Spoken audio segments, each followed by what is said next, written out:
일단 제가 오늘 준비한 강의 자료에 좀 그 제목이 굉장히 자극적이죠. 네. 먼저 좀 고백드리면 월 1억은 해보긴 했습니다. 근데 저도 월 100억은 안 해봤거든요. 근데 그럼 도대체 왜 이런 제목을 뽑았는지 뒤에서 한 번 더 설명드리도록 할게요. 저의 이력은 좀 특이합니다. 저는 지금 직장인이긴 한데요. 저도 처음에 이제 브랜드 마케터, 브랜드 매니저로 일을 시작했다가 대표님들과 같이 나도 내 브랜드 하나 만들고 싶다. 내가 만들면 잘할 수 있을 것 같은데? 라는 생각으로 2017년도에 창업을 했습니다.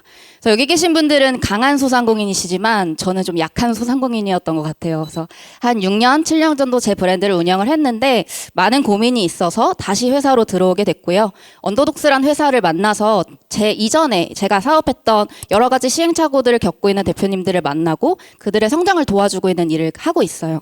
제가 세어보니까요. 언더독스에 다닌 지금 한 2년 조금 넘었는데 한 300명 넘게 멘토링, 코칭, 1대1로 만나서 많은 이야기를 들었더라고요. 그러니까 저는 어떻게 보면 제가 직접 브랜드를 창업해봤던 경험, 그리고 제가 직접적으로 만났던 간접 경험을 했던 이런 300여 명의 대표님들을 만나보다 보니 약간 유레카 같은 순간이 왔어요. 내가 망한 이유가 이거였구나. 내가 성장하지 못한 이유가 이거였구나. 내가 그 정말 답답하고 힘들었던 게 여기에 있었구나. 라고 하는 하나의 공통점을 발견하게 됐습니다. 그래서 제가 100억을 벌진 못했지만 100억을 벌어본 대표님들도 만나보고 저 스스로도 여러 가지 매출을 내봤던 경험을 토대로 오늘 여기 계신 대표님들께 이 공통점을 풀어드리려고 해요. 궁금하신가요? 감사합니다. 먼저 존재감인데요. 브랜드라는 이 단어 참 누군가에겐 지겹기도 하고 누군가에게는 좀 어려운 단어이실 수도 있을 것 같아요.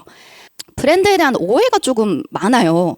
브랜드는 이런 분들도 있어요. 그냥 나 패키지 예쁜데? 나 로고 되게 잘 만들었는데? 나 크몽에서 맡겨가지고 되게 잘 나왔는데? 이러면서 브랜드가 예쁘면 되는 거 아니야? 라는 생각을 가지고 계신 대표님들도 계시고 또 어떤 분들은 돈이 너무 많이 들어간다고 하세요. 돈 없어요. 제가 어떻게 브랜드를 해요. 패키지 하나 바꾸는 것도 얼마나 많이 돈이 들어가는지 아세요? 이런 얘기를 하시죠. 제가 잘 알죠. 제가 다 했던 얘기거든요. 제가 막 이런 불만들이 많았었어요. 사업을 했을 때. 그리고 브랜드가 뭐가 중요해? 내가 지금 파는 게 중요하지. 이런 생각을 하시기도 하죠. 근데 이런 것들은 틀린 말은 아닌데요. 약간 오해도 있고 브랜드를 조금 지엽적으로 보는 시각이라는 생각이 좀 듭니다. 브랜드는 생각보다 가지고 계시면 잘 운영해 주시면 뭐가 좋냐면 비즈니스를 잘 운영하실 수 있어요. 효율성이 올라갑니다. 그러니까 이게 돈을 많이 쓰고 어렵다고 생각하시면 효율성이 떨어진다고 생각하시는데 오히려 브랜드가 공고하면 효율성이 올라갈 수밖에 없어요. 다 이런 고민 가지고 계시지 않으세요? 제가 사업할 때 제일 어려웠던 게 뭐 이렇게 나한테 결정하라고 하는 게 많은 거야. 이런 생각 많이 들어요. 하루에도 수십 개를 결정해야 돼요. 가격 어떻게 해야 되지? 이번 달에 이벤트 해? 얼마로 해? 할인 쿠폰 얼마나 써야 되는데? 여기 입점해봐라. 콜라보 해봐라. 이런 의사결정이 수도 없이 제 앞에 쏟아지는 거예요. 근데 정답이 없으니까 어려운 거잖아요. 누가 좀 정답을 알려줬으면 좋겠는데 정답이 없거든요.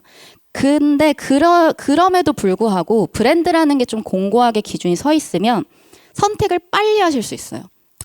A, B라는 내 앞에 안이 있을 때 우리는 A지. 우리 브랜드는 A로 가야지. 우리 브랜드는 여기 입점해야지. 우리 브랜드는 여기에 기사 올리는 거 좀 아니지. 이런 여러 가지 의사결정들을 빠르게 하실 수 있고요. 의사결정을 빠르게 한다는 건 비즈니스에서 굉장히 중요합니다. 대표님들 시간 다 돈이거든요. 네, 잘 생각 못 하시죠? 월급 못 받아가고 계시죠? 하지만 대표님들의 시간은 정말 비싼 자원이에요. 근데 그 시간을 줄여줄 수 있는 게 브랜드이고 브랜딩의 과정이기 때문에 대표님들이 혹시나 브랜드는 단순히 이미지로만 생각하셨다면 그게 아니라는 거를 꼭 기억해 주셨으면 좋겠고요. 브랜드는 결국엔 반복해서 팔려야 됩니다. 한두 번 팔릴 수 있어요. 한두 번 운이 좋아서 팔릴 수는 있는데 반복해서 팔리지 않으면 규모를 만들어내지 못해요. 근데 반복해서 팔려면 어떻게 해야 되냐면 기억에 남아야 돼요. 찾아와야죠, 고객이. 내가 언제까지 계속 광고비 써가면서 노출을 하겠어요. 찾아와야 되는데 그럼 고객이 떠올릴 만한 무언가들을 대표님들이 만들어 주셔야 됩니다. 예를 들어 볼까요? 있잖아, 감자 똑같이 생긴 빵. 뭔지 좀 떠오르세요? 네. 그 오렌지색 그 콜라겐 스틱 있잖아. 혹시 브랜드를 좀 관심 있게 보시고 제품들을 잘 아시는 분이라면 제가 예를 들어 놓은 요것들이 다 브랜드로 떠오르실 거예요. 프리츠, 하트 티라미슈, 그 런던 베이글, 이거 다 떠오르시죠? 근데 제가 브랜드명 넣어놨나요? 안 넣어놨죠. 내 브랜드명 되게 특이하고 멋있고 다 의미가 있지만 고객들은 잘 몰라요. 기억을 정말 못합니다. 그러면 뭐로 각인을 시킬 거냐, 우리 브랜드를. 그냥 제품명이 아니라 어떤 특징이 있고 어떤 경험을 할 수 있고 어떤 이미지를 떠오르게 하는 그런 브랜드로 우리 고객 마음속에 각인을 할 거냐. 그게 정말 중요합니다. 대표님들 머릿속에 한번 내 브랜드를 떠올려 보세요. 나 뭐라고 설명하지? 우리 고객들이 내 브랜드 뭐라고 설명하고 있을까? 그냥 그 빵, 그냥 그 생선, 그냥 그 꿀 이러면 뭐 생선 검색하면 뭐 2만 개, 3만 개 나오겠죠? 네. 그렇기 때문에 대표님들이 어떻게 브랜드를 각인시킬 건지를 정말 잘 고민하셔야 됩니다. 그러려면 이미지만 필요하지 않아요. 이미지만 있으면 그냥 컬러만 독특하다, 로고가 예쁘다, 패키지가 예쁘다, 잠깐일 거예요. 왜냐하면 예쁘고 신기한 로고들 이제 계속 나오거든요. 제품 너무 많죠. 이 세상에 제품이 너무너무 많습니다. 저 진짜 지금 다시 사업하라고 하면 좀 겁나요. 제품 너무 많고 잘하는 분들이 진짜 너무 많아요. 그럴 정도로 이미지만 가지고 승부를 보시려고 한다면 오래 못 가실 거라고 전 생각해요. 그렇기 때문에 내가 왜 존재해야 하는지도 고객이 알게끔 어딘가에는 잘 기록을 해두셔야 되고요. 어딘가에는 내가 왜 이걸 계속 지속하고 있는지, 내가 왜 이 브랜드를 만들었는지, 왜 우리 제품이 정말로 사야만 하는지 그 이유들을 콘텐츠로서 계속 전달해 주셔야 됩니다. 대표님들 SNS 많이 고민하시죠? 막 콘텐츠도 많이 올리시고 릴스도 찍으시고 스레드도 하시고 다 하실 거예요. 그럴 때 이 세 가지 중에 내가 어떤 걸 계속해서 기억시킬 건지를 잘 고민해서 고객들에게 다가가도록 해주셔야 됩니다. 이제 두 번째 핵심 지표에 대해서 좀 이야기를 해보려고 해요. 대표님들 다 이커머스 지금 하고 계시는 거잖아요. 저희 카카오 이제 시작하는 거니까 시작하신 대표님들도 계시고 이미 하고 계신 대표님들도 계실 텐데요. 혹시 이거 공식 아세요? 제가 300명 정도의 창업가를 만났다고 했잖아요. 저는 단 한 번도 매출이 고민이에요라는 말을 안 들어본 적이 없는 것 같아요. 다 제가 어떤 게 고민이세요? 요즘 괜찮으세요? 라고 물어보면 매출이 너무 떨어졌어요. 다음 달에 매출 이만큼 올려야 되는데 어떻게 해야 될지 모르겠어요. 다 이렇게 얘기를 많이 하시거든요. 근데 매출은 결과값입니다. 매출은 그러니까 나온 거예요. 이미 나온 거기 때문에 매출이 안 나왔다 해서 끝나시면 안 되고 왜 안 나온 거지? 혹은 잘 나왔다면 잘 나온 것도 잘 보셔야 되거든요. 근데 잘 나오면 그냥 기뻐만 하세요. 와, 이번 달 대박인데? 왜지? 이러고 넘어가세요. 근데 왜 잘 나왔지?를 아셔야 그걸 계속 반복할 수 있게 되는 거거든요. 매출이라는 결과만 보고 계시면 안 되고 요거를 움직이는 이 선행 지표들을 잘 보셔야 됩니다. 이커머스 매출은 세 가지로 움직입니다. 얼만큼 내 스토어에 들어왔어? 카카오에 얼마나 들어왔어? 그리고 들어와서 대부분 나가거든요. 그럼 그 중에 몇 명이나 남아서 내 제품을 샀어? 근데 그 사람들이 얼마너치 샀어? 요걸 곱하면 내 매출이 나와요. 만약에 제가 오늘 제 스토어에 100명이 들어왔어요. 근데 그 중에 구매 전환율이 1%가 나왔습니다. 그럼 몇 명이 산 거죠? 100명 중에? 한 명이 산 거죠. 그 사람이 3만 원 사갔어요. 그럼 제 오늘 매출은 3만 원이죠. 근데 만약에 전환율도 1%로 고정, 내 객단가도 3만 원으로 고정인데 100명 들어오던 게 갑자기 500명이 들어왔습니다. 그럼 나의 매출은 15만 원이 되죠. 5배가 뜁니다. 유입수가 5배가 늘어나면 매출이 5배가 뛰어요. 그럼 유입도 500명, 근데 전환율이 원래 1%였는데 오늘 2%가 됐어. 그 객단가는 똑같이 3만 원이야. 그럼 내 매출은 갑자기 10배가 됩니다. 네, 이런 방식으로 매출은 굴러가는 거예요. 그러니까 대표님들의 이번 달 매출이 도대체 몇 명이나 들어와서 몇 명이나 전환을 했고 그 사람들이 얼마어치를 샀는지를 잘 보셔야 돼요. 그럼 저번 달은 보니까 유입이 많이 떨어졌네. 전환율도 그대로고 객단가도 그대로인데 사람들이 덜 들어왔네. 그럼 난 다음 달 뭐 하면 좋을까요? 일단 유입을 또 늘려보는 거예요. 이렇게 대표님들이 가진 숫자를 명확하게 인지하고 알고 계셔야 매출을 움직이실 수 있어요. 그럼 한번 체크해 볼까요? 대표님들 이거 세 가지 얼마나 잘 관리하고 계시는지 한번 체크해 볼게요. 자, 유입수 체크리스트 제가 그냥 간단한 기본적인 것만 가져왔습니다. 네, 한번 체크해 볼게요. 하루에 100명 정도 들어오는지를 꼭 보셔야 되는데 왜 100명일까요? 보통 이커머스의 하루 구매 전환율을 한 1% 정도로 봐요. 그러니까 스토어에 100명은 들어와야 한 명은 산다는 거예요.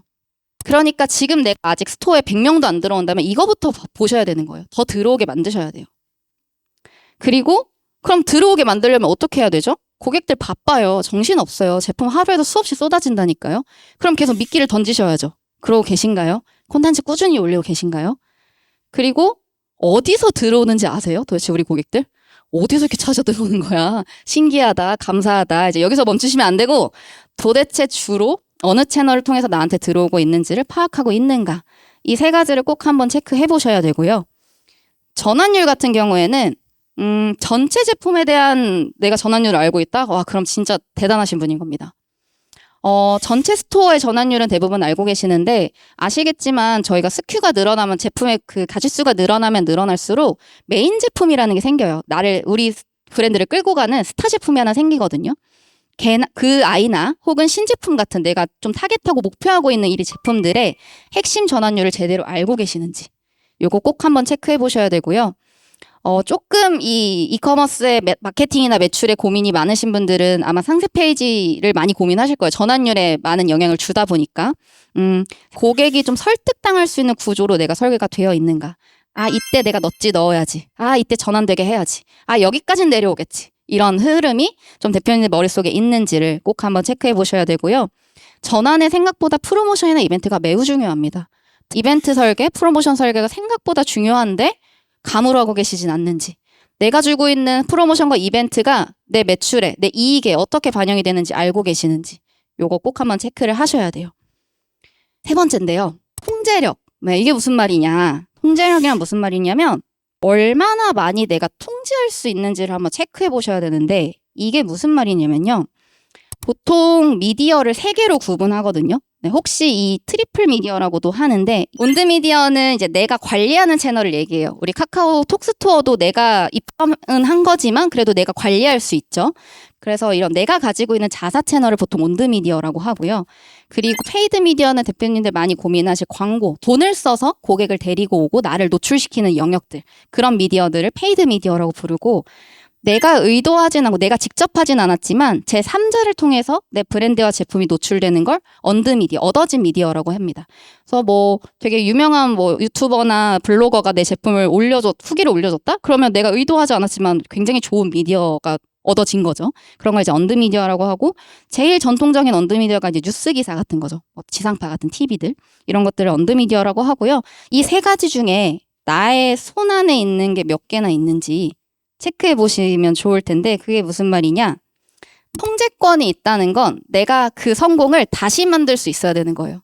내가 다시 빵 터트릴 수 있어야 되고, 내가 다시 그만큼의 노출을 만들 수 있어야 되고, 내가 다시 그만큼의 매출을 만들 수 있는 그 키가 나한테 있어야 그게 통제권이 있다고 말할 수 있는 건데요. 방금 얘기한 것들이 만약에 대표님들이 의도하지 않은 채 이게 만들어졌다면 운에 가깝습니다.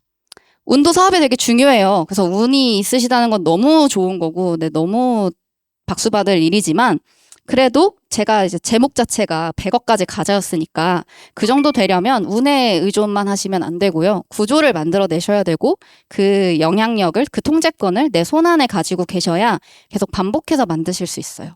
마지막으로 좀 두 가지만 마무리해 보려고 하는데요. 편견에 위로받지 말자라는 말이 무슨 말이냐면, 제 반성이기도 해요. 제가 사업할 때 많은 대표님들 만나서 저도 너무 답답하니까 도대체 어떻게 하고 계세요?